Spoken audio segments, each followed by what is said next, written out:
મિત્રો, જીવનમાં સૌથી મોટું દુઃખ શું છે ખબર છે? જ્યારે પોતાના જ લોકો આપણને સમજી ના શકે. આ વાર્તા છે જૂનાગઢના એક પરિવારની. કમળાબેન એક મજબૂત અને સ્વાભિમાની સ્ત્રી, જેમણે પોતાના પતિના મૃત્યુ પછી તેમના 2 દીકરાઓને એકલા હાથે ઉછેર્યા. મોટો દીકરો દર્શન અને નાનો દીકરો જય.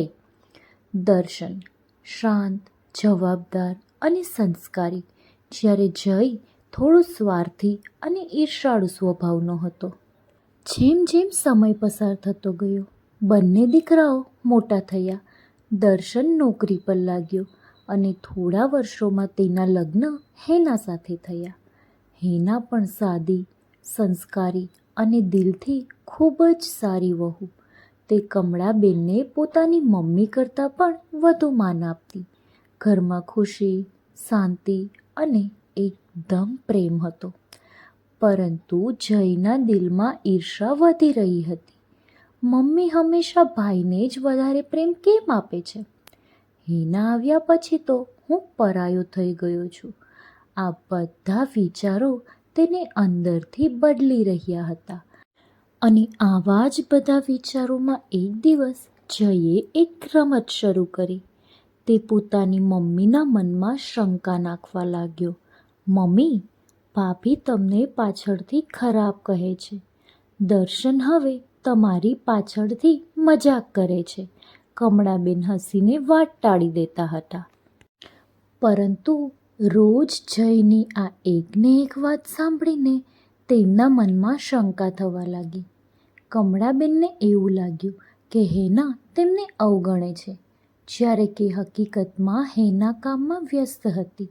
પણ જયે તરત જ આગમાં ઘી નાખી દીધું. તેમણે કહ્યું, જુઓ મમ્મી, હવે તો તમારી સામે રિસ્પેક્ટ પણ નથી આપતી. આ શબ્દોએ કમળાબેનના દિલમાં શંકાને મજબૂત કરી દીધી. એ રાત્રે કમળાબેને દર્શન અને હેનાને બોલાવ્યા અને કહ્યું, મને સચ્ચાઈ કહો, શું તમે મને બોજ માનો છો?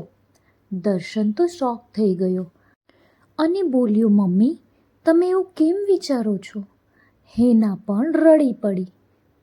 આ બધી વાત સાંભળીને દર્શન અને હેનાને ખૂબ દુઃખ થયું. તે બોલ્યા, મમ્મી, અમે તો તમને ભગવાન સમાન માનીએ છીએ. પણ હવે કમળાબેનના મનમાં શંકા બેસી જ ગઈ હતી. શંકાએ તેમના મનમાં ઘર કરી લીધું હતું. તે ગુસ્સામાં આવી અને બોલ્યા કે તમે બંને અત્યારે જ આ ઘર છોડી દો અને મારા ઘરમાંથી નીકળી જાઓ. વધુમાં કમળાબેન બોલ્યા કે મને એવા લોકો સાથે રહેવું નથી કે જે મને માન આપતા નથી. દર્શન અને હેના આ સાંભળી અને આંખોમાં આંસુ લઈ અને ઘર છોડી ચાલ્યા ગયા. દર્શન અને હેના પાસે પૈસા ઓછા હતા, પરંતુ બંને વચ્ચે ખૂબ પ્રેમ હતો. અને હેના દરરોજ કહેતી કે જુઓ, મમ્મી એક દિવસ જરૂરથી સમજી જશે. અને દર્શન આ વાત સાંભળી અને શાંત રહેતો હતો.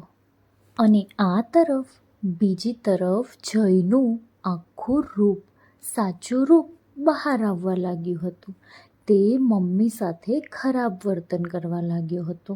તે કમળાબેનને મન ફાવે એમ બોલતો હતો. તે પૈસા માટે ઝઘડો કરતો હતો. તેમજ તેમની જોડે ખૂબ ખરાબ વર્તન કરતો હતો. કમળાબેન હવે એકલા પડી ગયા હતા. પણ હવે તેમને અંદરથી લાગતું હતું કે ક્યાંક તો ભૂલ થઈ જ ગઈ છે. એક દિવસની વાત છે. કમળાબેનને જયના રૂમમાંથી અવાજ આવી રહ્યો હતો. જય કોઈને જોર જોરથી ફોન પર વાતો કરી રહ્યો હતો. તે ફોન પર બોલતો હતો, હા, મેં મમ્મીને બધું ખોટું કહી અને ભાઈને અને ભાભીને ઘરમાંથી કાઢી દીધા છે. હવે આખું ઘર મારું જ છે અને બધી પ્રોપર્ટી મારી જ છે. આ સાંભળીને કમળાબેન ખૂબ જ તૂટી પડ્યા. તેમને અંદરથી ખૂબ દુઃખ થયું અને તેમને સમજાયું કે તેમણે પોતાના જ સારા દીકરા અને વહુને દૂર કરી દીધા છે. તે રાત્રે કમળાબેન સૂઈ શક્યા નહીં અને આખી રાત રડ્યા. અને બીજા દિવસે તેમણે દર્શનને શોધવાનું શરૂ કર્યું અને ઘણા દિવસો પછી કોઈક જગ્યાએથી એમને દર્શનનું સરનામું મળ્યું. કમળાબેન તે સરનામે પહોંચી ગયા. એક નાનકડું ઘર જ્યાં દર્શન અને હેના ખુશ રહેતા હતા. કમળાબેન દરવાજા પાસે ઊભા રહ્યા અને દરવાજો ખટખટાવ્યો. દર્શને દરવાજો ખોલ્યો અને તે શોકથી બોલી પડ્યો, મમ્મી તમે? કમળાબેન તો રડી જ પડ્યા.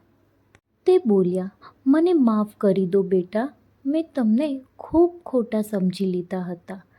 એટલામાં અંદરથી હેના આવી. હેના આગળ આવી અને કહ્યું, મમ્મીજી તમે અહીં આવ્યા છો એ જ અમારા માટે બધું છે. દર્શને પોતાની મમ્મીને ગળે લગાવી લીધી અને કમળાબેને દર્શનના ઘરમાં ગયા. આ પછી બીજી બાજુ કમળાબેને જઈને ઘરેથી કાઢી મૂક્યો અને પોતાની આખી પ્રોપર્ટી દર્શનના નામે કરી. અને દર્શને કહ્યું, મમ્મી અમને પ્રોપર્ટી નથી જોઈતી, અમને તો ફક્ત અને ફક્ત તમારો પ્રેમ જ જોઈએ છે. તે દિવસે કમળાબેનને સમજાયું કે સાચો પ્રેમ અને સાચી સમજ શું છે. કમળાબેનને સાચા દીકરા અને વહુની સમજ આવી. તો મિત્રો, શંકા સંબંધોને તોડી નાખે છે અને વિશ્વાસ તેને જોડે છે. મિત્રો, કોઈની પર વાતો પર વિશ્વાસ કરતા પહેલાં એકવાર પોતાના દિલને પૂછો, કારણ કે સાચા લોકો હંમેશા શાંત રહે છે. મિત્રો, આશા કરું છું કે તમને મારી વાર્તા ગમી જશે. વાર્તાને લાઈક અને શેર કરી દેજો.